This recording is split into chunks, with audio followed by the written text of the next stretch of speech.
கும்மிடிப்பூண்டி தொகுதியில் தேமுதிக தலைவர் விஜயகாந்த் பரப்புரை மேற்கொண்டு வருகிறார். நேரடி காட்சிகளை பார்க்கிறோம். ஆக ஏன் இந்த அவல நிலை ஏற்படுது தமிழ்நாட்டில்? இந்த முதலமைச்சர் எப்படிப்பட்ட முதலமைச்சர் தமிழ்நாட்டில் இருக்காங்கிறத நீங்களும் புரிஞ்சுக்கணும். இப்போ உதாரணத்துக்கு சொல்றேனே, தயவு செய்து கொஞ்சம் அமைதியாக பேசிக்கிட்டே இருந்தா எனக்கு நான் சினிமால வசனங்கள் பேசி பேசி கேட்டு கேட்டு தான் நான் பேசுறேன். நீங்க ஏதாவது பேசிக்கிட்டு இருந்தா அதான் காதுல விழுகும். அப்ப அதை கேட்டு தான் நான் பேச முடியும். அதனால யாரும் பேசுறேன், நான் பேசிட்டே இருக்கேன்.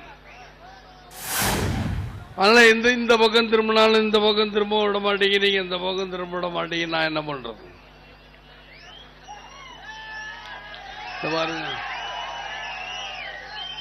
அதாவது எனக்கு பிடித்த பாட்டு எழுந்தா மழை போல, அது போல நடந்தால் நதி போல, அப்படிலாம் பாடி இருக்காங்களே. ஆனால் நீங்க கைதல்ற பார்க்கும்போது தான் இந்த பாட்டு சரியான பாட்டு தான்.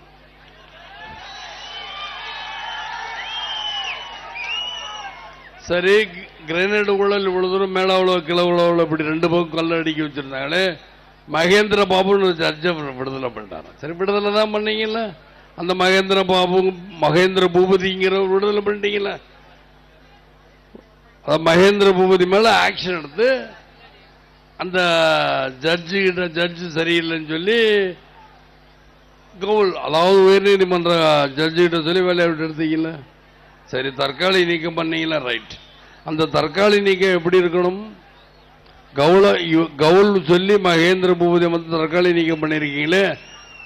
ஆர்பி, அதாவது பிஆர்பி நீங்க உள்ளதுக்கு போடணுமா இல்லையா? சரி, அவர் தான் ரிலீஸ் பண்ண தவறு தான் நீங்க கண்டிக்கிறீங்க. பிஆர்பி எப்படி அவர் ரிலீஸ் பண்ணலாம்? ஆக இதுல ஏதோ உள்நோக்கம் இருக்கு, உள்நோக்கம் கற்பிக்கப்பட்டிருக்கு. மக்களே இதை புரிஞ்சுக்க. ஏனென்றால் 1,00,000 கோடி கொள்ளையடிச்சிருக்கானா கொஞ்சம் நஞ்சமா. அந்த 1,00,000 கோடிக்கு எவ்வளவு பணம் வாங்குறீங்களே? அடேங்கப்பா, நீங்கெல்லாம் நல்லா இருக்க முடியும், நல்லாவே இருக்க மாட்டீங்க. தமிழ்நாடு மக்களே, நாங்கள் இன்னைக்கு 6 கட்சி ஒன்று சேர்ந்திருக்கோம். 6 கட்சி நன்றாக சிந்திக்கணும். அந்த 6 கட்சி ஒருத்தர் கொள்கைகளோ இல்ல கட்சியும் கொள்கைங்கிறாங்க. சிலர் கருத்துக்கு அந்த சமயம் யாரோ ஒருத்தர் டிவியில் உட்காந்து பேசிக்கிட்டு இருப்பாங்க, பத்திரிகையாளர் 2 பேரும். அதனால கருத்துக்கு அந்த சமயம் தான் எனக்கு வரும். அப்புறம் சொல்றேன், அவங்கள பத்தி இருந்தா கூட அவங்க சொல்றாங்களா என்ன கொள்கை இருக்கு. நாங்க 6 கட்சி, எந்த கொள்கையும் இல்லை. ஒரே ஒரு கொள்கைக்கு நாங்க 6 பேரும் ஒன்று சேர்ந்தோம். கடந்த 50 வருஷத்தில் இதுவரைக்கும் நடக்காத ஒண்ணுதான் திமுக அதிமுக மாற்றாக ஒரு கட்சி வர வேண்டும். எல்லோரும் ஒண்ணு சேருவோம். அதனால தவிர எங்க கம்யூனிஸ்டுக்காரன் குறைந்த செயல் திட்டம் என்னாச்சு இதெல்லாமா கேட்கறது? கருத்துக்கு அந்த சமயம் அவங்க கேட்கறாங்களே, உங்க குறைந்த என்ன செயல் திட்டம் என்னாச்சு இதையா கேட்கறது? ஏன் அவங்க திரும்ப திரும்ப சொன்னாலும் திரும்ப திரும்ப விவாதம், ஒரு அரை மணி நேரமோ 3/4 மணி நேரமோ விவாதங்களை வைத்து அவங்க டிவி ஓட்டிக்கிற டிவியை பார்க்கறது. நீங்க நிம்மதியாக தூங்கலாம். மேல நான் டிவி எதுவுமே பார்க்கறது இல்லை. இதை என்னன்னா விஜயகாந்த் இவ்வளவு பேசுறாரு. யாராவது வரும்போது நான் டிவியில் பார்த்தேன், ஃபேஸ்புக்கில் பார்த்தேன் அப்படின்னு சொல்லிக்கிட்டே வருவாங்க.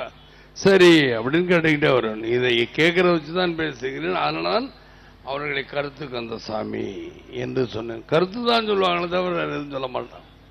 அதே மாதிரி விடிவு காலத்து விவாத மேடை ஒரு தடவை நானும் தான் பார்த்தேன். விவாத மேடை கூட வைக்கிறாங்களே, அதற்கு விமோசனம் அந்த டிவி தான் சொல்லவே மாட்டாங்க. நீங்க ரைட்டா தப்பான்னு சொல்ல மாட்டேன். பாப்போம் அப்பதான் அரை மணி நேரம் 1 மணி நேரம் ஆகும். அந்த 1 மணி நேரத்தை அப்படி எடுத்துக்கிட்டே போலாம்ல. எப்ப தேர்தல் முடிகிற வரைக்கும், அப்புறம் ஒரு மணி நேரத்துக்கு ஒரு நாள் தேர்தல் முடிஞ்ச மே 16க்கு அப்புறம் வேற ஏதாவது சொல்றது 1 மணி நேரம். ஆக அதனாலதான் நான் சொல்லுகிறேன், மக்களே நீங்கள் அதெல்லாம் வருத்தப்பட்டு யாரேங்கிறதுங்க. விஜயகாந்த் எதுக்கும் பயப்பட மாட்டேன், வேணாலும் எதுக்கு சத்தம் போடுறது. அதெல்லாம் வேற எங்கேயாவது சத்தம் போடுறாள், அப்புறம் அவ்வளவுதான். இதான் சத்தம் போட்டா வேற கதி. ஆனாலும் சத்தம் போட பிளீஸ். ஏன்னா நான் கேட்டு தான் நான் சொல்றேன். சினிமால வசனங்களை நான் கேட்டுக்கிட்டேன்.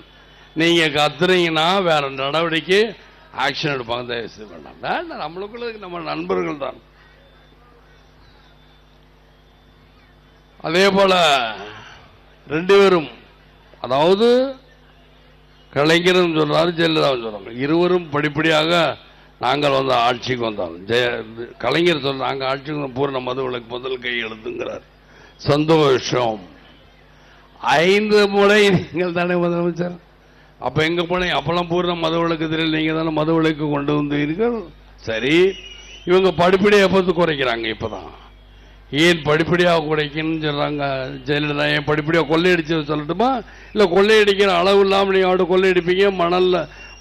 அதாவது நீங்க வாட்ஸ்அப் பார்த்துருப்பீங்கல்ல, இன்னைக்கு வாட்ஸ்அப்ல வந்து என்ன சொல்றேன்னா, கால்படி, அரைப்படி, முக்காப்படி, ஒரு படி படிப்படியாக குறைக்கிறேன், இதுதானா இந்த படியா அப்படின்னு ஒரு ஆள் கேட்டிருக்காங்க. ஏன் இதை சொல்லுகிறேன் என்றால், உங்களை எந்த அளவுக்கு கிண்டல் பண்றாங்கன்னா அந்த அளவுக்கு இந்த நாடு கெட்டு குடிச்சு போயிருக்கு. 50 வருஷம் ஆண்ட கட்சிகள் இன்னைக்கு எல்லாரும் உங்களோட யாரு கூட்டணி போயிருக்கு? லெட்டர்பேடு கட்சி என்பது போலதான் கூட்டணி இருக்கா? நான் லெட்டர்பேடு என்பது சொல்லாமல் சொல்லி உங்களோட யாரு கூட்டணி? இவங்க ஒரு பக்கம் சொல்ல எல்லாம் பிடிவாதம். இவரை பார்த்தா அடுத்து உங்க கட்சி வேலையை பாரு. உடனே ஸ்டாலின் குடிச்சிட்டு என்னைய சொல்லப்பா, என்னைய சொல்ல, ஏன்னா அவர் தான்